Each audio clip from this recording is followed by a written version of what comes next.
බඩරි දෙන අයුරු නොදැන කොත්තු මම කන්න ගියේ පෙරදා කුකුල් මස් බැදපු සමගලුණු කලවන් කරාපු නානා හැටිය මත රොටි කුණු බිත්තරද කුණුණු නානා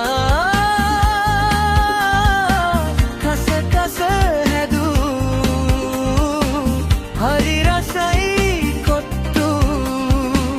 හරි රසයි කොත්තු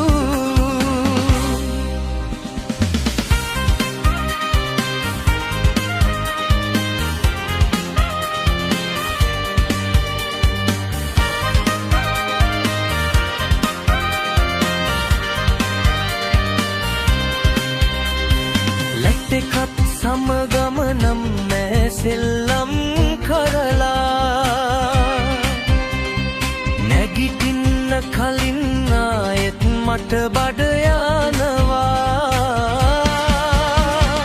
බුරු බුරු සද්දෙන් දහඩිය දාමින් මගේ බඩ කලබල වෙනවා මේ ගොන්නානා මට අහුනොතින් මම කනට දෙකක් දෙනවා බඩරි දෙන අයුරු නොදැන කොත්තු මම කන්න ගියේ පෙරදා කුකුල් මස් බැදපු සමගලුණු කලවන් කරාපු නානා තැටිය මත රොටි කුණු බිත්තරද කුණුණු නානා කස කස